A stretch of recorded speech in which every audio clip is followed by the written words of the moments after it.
बहुत बहुत स्वागत है आप सभी का आपके अपने चैनल प्रिंस लर्निंग सेंटर में। और आज इस वीडियो में हम लेकर आ चुके हैं business finance BCom 5th semester के कंप्लीट पेपर को। बिजनेस फाइनेंस का पेपर कैसे आता है, कौन कौन से इंपॉर्टेंट क्वेश्चन है, आज की इस वीडियो में हम कवर करने वाले हैं। तो वीडियो बहुत ज़्यादा इंपॉर्टेंट और इन्फॉर्मेटिव होने वाली है, तो वीडियो को लास्ट तक जरूर देखिएगा। चैनल पर पहली बार आए, सब्सक्राइब नहीं कर रखा, सब्सक्राइब करके बेल आइकन को ऑन कीजिएगा ताकि आने वाली वीडियोज़ का नोटिफिकेशन आपको मिलता रहे। तो दोस्तों, ये पिछले साल 2024-25 का बिजनेस फाइनेंस का पेपर है, ऐसे ही आपका पेपर आता है। तो आइए देख लेते हैं कौन कौन से महत्वपूर्ण प्रश्न हैं जो कि इस बार एग्जाम में आने वाले हैं। तो बिजनेस फाइनेंस स्टूडेंट के लिए बहुत ज़्यादा हेल्पफुल होने वाली है आज की यह वीडियो। देखिए, पेपर पैटर्न आपका वही रहता है जो आपने अभी तक एग्ज़ाम दिया है। 75 मार्क्स का आपका ये बिजनेस फाइनेंस का पेपर रहने वाला है। 2 घंटे का समय रहता है और ये पेपर आपका 3 खंडों में बटा होता है। सेक्शन ए पहले बात करते हैं। सेक्शन ए, खंड ए में कौन कौन से प्रश्न आते हैं और कैसे आते हैं। तो सेक्शन की ए की बात करें तो यहाँ पर आप जैसे जानते हैं कि 3 नंबर का एक क्वेश्चन होता है और 10 क्वेश्चन रहते हैं। टोटल 30 मार्क्स का आपका ये सेक्शन ए बना होता है। तो 10 क्वेश्चन आपको करने पड़ते हैं, कंपलसरी होते हैं। ठीक, आइए देखते हैं कौन कौन से महत्वपूर्ण प्रश्न हैं। तो पहला प्रश्न जो आपका यहाँ से महत्वपूर्ण बन रहा है वो है, what do you mean by business finance. कोई भी सब्जेक्ट हो उसमें डायरेक्ट आपसे पूछ लिया जाता है सब्जेक्ट ही क्या है, मतलब व्यवसायिक वित्त से आप क्या समझते हैं। What do you mean by business finance, business finance क्या है। तो ये 3 नंबर के लिए तो बहुत महत्वपूर्ण फिक्स है, 100% ये पेपर में आएगा, नोट कर लो, 100% आएगा। और अगले प्रश्न की बात करें तो अगला प्रश्न है कि एक्सप्लेन द टर्म कैपिटलाइजेशन। पूंजीकरण शब्द की व्याख्या कीजिए। पूंजीकरण क्या है, पूंजीकरण से आप क्या समझते हैं। ये भी 3 नंबर में प्रश्न बहुत पूछा जाता है। पूंजीकरण की व्याख्या कीजिए या पूंजीकरण से आप क्या समझते हैं। अगला प्रश्न है, डिफाइन कास्ट ऑफ कैपिटल। पूंजी लागत, कास्ट ऑफ कैपिटल, पूंजी लागत को परिभाषित कीजिए या फिर पूंजी लागत क्या है। इस तरह से भी आ जाता है एग्जाम में कि पूंजी लागत क्या है, परिभाषित कीजिए। ठीक, चलिए अगले प्रश्न की बात करें। अगला प्रश्न है, what is meant by weighted average cost of capital. मतलब पूंजी की भारित औसत लागत से क्या अभिप्राय है। पूंजी की जो भारित औसत लागत है उससे क्या अभिप्राय है। मतलब what is meant by weightage average cost capital, मतलब कैसे कैलकुलेट करते हैं, औसत लागत क्या है पूंजी की। ठीक, इसको आपको ज्ञात करना है, समझाना है। और अगला है कि व्हाट इज डिविडेंड, लाभांश क्या है। लाभांश क्या है, तो डिविडेंड क्या है। तो डिविडेंड एक शब्दों में बता दें, लाभांश, अंशों पर मिलने वाला लाभ ही लाभांश कहलाता है। जो कंपनियों में शेयर के बदले शेयर होल्डर को लाभ दिया जाता है, उन्हें पैसे दिए जाते हैं, वो लाभांश कहलाता है। अंशों के बदले मिलने वाला लाभ लाभांश कहलाता है। अगला है कार्यशील पूंजी, जिसको हम वर्किंग कैपिटल कहते हैं। व्हाट इज वर्किंग कैपिटल, कार्यशील पूंजी। कार्यशील पूंजी क्या है, वेरी वेरी इंपॉर्टेंट, 100% पेपर में आने वाला प्रश्न है, कार्यशील पूंजी क्या है।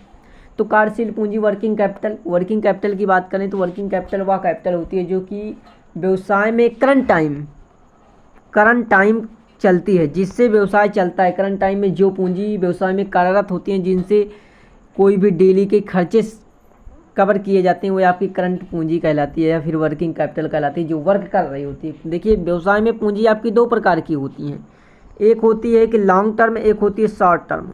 ठीक, और कुछ पूंजी होती हैं जो फिक्स होती हैं, वे बार बार हमेशा नहीं यूज होती। मान लीजिए कोई मशीनरी आपने ले लिया तो एक बार ले लिया तो रोज़ नहीं लेना है, 10 साल 5 साल चलते रहना है। ठीक, लेकिन वर्किंग कैपिटल आज डेली के खर्चों को संभालने के लिए वर्किंग कैपिटल की आवश्यकता होती है। ठीक, अगले प्रश्न की बात करें तो अगला प्रश्न है, define the term capital market.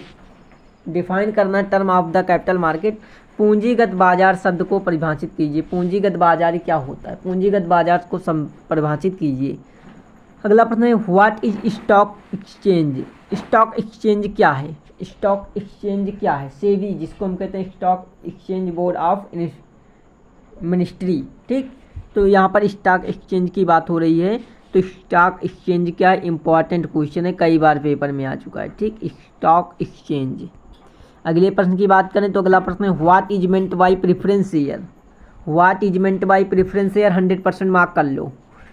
पूर्वाधिकार अंश से आपका क्या तात्पर्य है, पूर्वाधिकार अंश क्या होते हैं। देखिए, अंश 2 प्रकार के होते हैं आपका, अच्छा, तो कई प्रकार के होते हैं, 2 ही प्रकार के नहीं होते, कई प्रकार के होते हैं, लेकिन मुख्य रूप से देखा जाए तो 2 प्रकार से होते हैं। एक होता है इक्विटी समतांश, जिसको हम कहते हैं समतांश, और एक वह होता है पूर्वाधिकार अंश। ठीक, ये मेन 2 होते हैं। समतांश क्या होता है, ये यही कंपनी के रियल मालिक कहे जाते हैं समतांश को।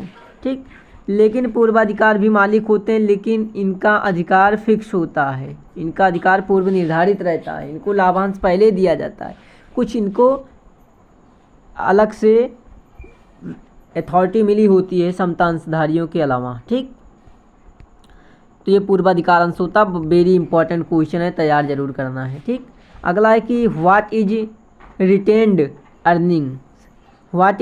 अर्निंग्स मतलब प्रतिधारिता आय क्या है। प्रतिधारिता आय से आप क्या समझते हैं, इंपॉर्टेंट कह लीजिए, कई बार एग्जाम में आ चुका है, आने की संभावना बनी रहती है।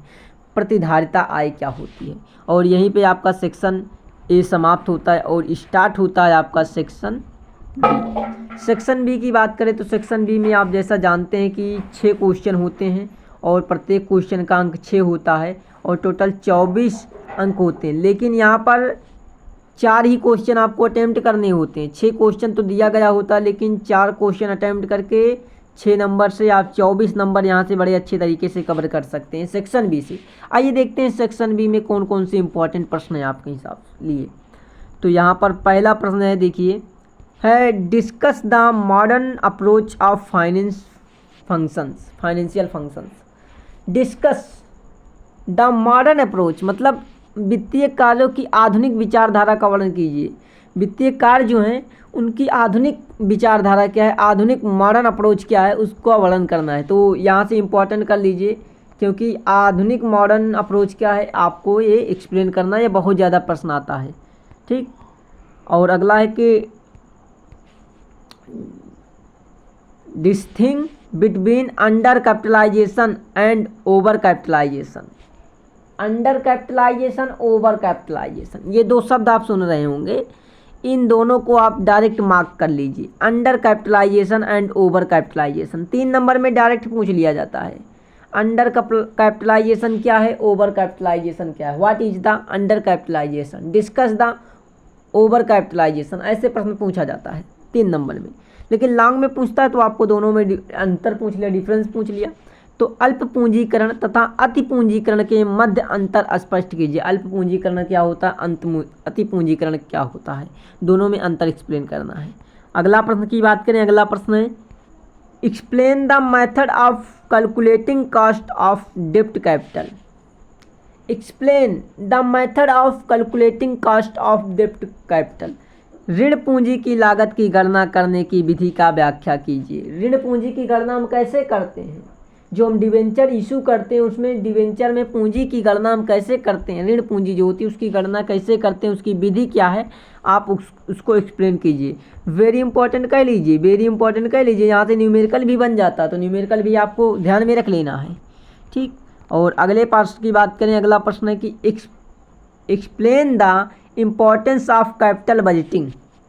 वेरी इंपॉर्टेंट क्वेश्चन है ये, 100% मार्क कर लीजिए, 100% मार्क करिए। पूंजीगत बजटिंग के महत्व की व्याख्या कीजिए। पूंजीगत बजटिंग क्या है, इसके महत्व की व्याख्या करना है। Explain the importance of capital budgeting. अगले प्रश्न की ओर चलें तो अगला प्रश्न हमारा जो है उसको देखते हैं। तो अगला है what are the various source of working capital explain. अभी आपने वर्किंग कैपिटल का एक शॉर्ट क्वेश्चन देखा कि what is a working capital, working capital क्या है, लेकिन यहाँ पर लॉन्ग में पूछा रहा, 6 नंबर में पूछा जा रहा है what are the various source of working capital explain, मतलब कार्यशील पूंजी के विभिन्न स्रोत कौन से हैं, व्याख्या कीजिए। वर्किंग कैपिटल कहाँ से लाई जाती है, कौन कौन से स्रोत रहे उसके आने के लिए, आप व्याख्या कहिए। इसको हम 101% कह सकते हैं कि आपको कैपिटल यहाँ से कार्यशील पूंजी जरूर आएगा, वर्किंग कैपिटल पेपर में आपकी जरूर आएगा। मैं 101% कह दे रहा हूँ, ये पेपर में आएगा तो आएगा, वर्किंग कैपिटल आएगा। ठीक, अगले प्रश्न की ओर चलें, अगले प्रश्न की ओर चलते हैं। तो अगला प्रश्न हमारा है what are the use of simple and compound interest in business finance discuss. कह रहा है कि what are the use of simple and compound interest in business finance discuss. Simple interest और कंपाउंड इंटरेस्ट का यूज बिजनेस में कब कैसे किया जाता है, डिस्कस करना है। कहने में व्यवसायिक वित्त में साधारण और चक्रवृद्धि ब्याज का क्या प्रयोग होता है, वर्णन कीजिए। क्या यूज होता है बिजनेस में, साधारण ब्याज और चक्रवृद्धि ब्याज, दोनों नाम तो आपने सुना होगा, सिंपल इंटरेस्ट और कंपाउंड इंटरेस्ट। ये ब्याज दरें या फिर ये ब्याज प्रक्रिया कब यूज की जाती है बिजनेस में, इसका आपको वर्णन करना है। ठीक, विस्तार वर्णन करना है। इंपॉर्टेंट कह लीजिए, इंपॉर्टेंट कह लीजिए, इंपॉर्टेंट। अगले प्रश्न की ओर बात करते हैं। अगला प्रश्न है आपका, what is secondary market. What is secondary market, द्वितीय व्यापार, द्वितीय बाजार। What is secondary market, explain its function on capital market. द्वितीयक बाजार क्या है, पूंजीगत बाजार में इसके कार्यों की व्याख्या कीजिए। द्वितीयक बाजार क्या होती है और पूंजीगत बाजार में इसका कार्य क्या है, इसका यूज क्या है, इसका आपको वर्णन करना है। इसको इम्पॉर्टेंट क्या वेरी इंपॉर्टेंट भी कह दीजिए आप, वेरी इंपॉर्टेंट की कैटेगरी में आप इसको रख सकते हैं, कोई दिक्कत नहीं, इंपॉर्टेंट क्वेश्चन है ये। और अगले प्रश्न की बात करें तो यहीं से आपका सेक्शन बी समाप्त होता है और स्टार्ट होता है आपका सेक्शन सी। सेक्शन सी जैसा कि आप लोग जानते ही हैं, आपका 10.5 नंबर का प्रत्येक क्वेश्चन होता है और टोटल 4 क्वेश्चन दिए गए होते हैं, जिनमें से आपको केवल 2 ही क्वेश्चन अटेम्प्ट करने होते हैं, 2 ही क्वेश्चन करने अनिवार्य होते हैं। 2 आप कर लेते हैं तो यहाँ से 21 नंबर आपका बन जाता है। 10.5 नंबर के एक क्वेश्चन होते हैं। ठीक, आइए देखते हैं कौन कौन से प्रश्न हैं और कौन कौन प्रश्न ज़्यादा इम्पॉर्टेंट हैं। तो पहले प्रश्न की बात करें तो व्हाट इज डिविडेंड पॉलिसी, लाभांश प्रक्रिया क्या है। ठीक, लाभांश नीति क्या है, पॉलिसी क्या है। What is dividend policy, what are the factor affecting dividend policy. What माने क्या, इज माने है, the factor affecting dividend policy, लाभांश नीति क्या है, लाभांश नीति को प्रभावित करने वाले घटक कौन से। भैया 101% मार्क कर लीजिए, तुरंत मार्क करिए कि लाभांश नीति क्या है, लाभांश को प्रभावित करने वाले कारक। आपको डिविडेंड से क्वेश्चन देखने को मिलने वाला है, तो मिलने वाला 101% आप मार्क्स कर लीजिए, मार्क कर लीजिए। और अगले प्रश्न की बात करें तो अगला प्रश्न है, discuss the nature, significance and determinants of working capital. हमने अभी 101% बताया आपको वर्किंग कैपिटल, तो यहाँ पर discuss the nature, significance and determinants of working capital, कार्यशील पूंजी की प्रकृति, महत्व और निर्धारक तत्वों की विवेचना कीजिए। 101% फिर से नोट कर लीजिए, नहीं नोट किए तो फिर से नोट कर लीजिए। 101% ध्यान से देखिए, 101% पेपर में आने वाला है वर्किंग कैपिटल, तो आप इसको तैयार जरूर करना, भूलना नहीं है, किसी भी हाल में नहीं भूलना है वर्किंग कैपिटल को। वर्किंग कैपिटल ही बिजनेस फाइनेंस की जान है। ठीक, चलिए आगे बात करते हैं। अगला प्रश्न है कि right an essay on Indian money markets composition and structure. भारतीय मुद्रा बाजार संगठक ढांचा विषय पर एक निबंध लिखिए। यहाँ पर निबंध लिखना है आपको, तो ये निबंध आता ही रहता है इस प्रकार से एक न एक टॉपिक पर आपको लिखने के लिए। तो यहाँ पर देखिए, राइट एन ऐसे Indian market money composition and structure base पर आपको एक क्या करना है, ऐसे लिखना है। ठीक, इम्पॉर्टेंट है। और अब एक लास्ट न्यूमेरिकल दिया गया आपको यहाँ, the following are the details relating to project. 2 विवरणों की परियोजनाओं से संबंधित है। ठीक, यहाँ पर कुछ प्रोजेक्ट दिए गए, जैसे परियोजना लागत दी गई है, यहाँ पर इतना, यहाँ पर अनुमानित अवशिष्ट दिया गया है, इनिमिस्टेटेड स्क्रैप दिया गया है, प्रथम और द्वितीय वर्ष, ये सारे डाटा दिए गए हैं। ठीक, और यहाँ पर क्या करना है आपको, कैलकुलेट पे back period and consider which project is better. Back period की गणना कीजिए तथा यह बताइए कि कौन सी परियोजना अच्छी है। ठीक, तो ये आपको कैलकुलेट करना है, ये आपका न्यूमेरिकल है। तो इस तरह से आपका पूरा पेपर आता है जीएसटी का, गुड्स एंड सर्विस टैक्स का। ठीक, जीएसटी का पेपर इस तरह से होता है। आई होप आपको यहाँ से एक प्रोफार्मा मिल गया होगा कि पेपर कैसे आता और कौन कौन से प्रश्न है कि जो कि बहुत ज़्यादा महत्वपूर्ण है इस बार के सेशन में 2025-26 के लिए।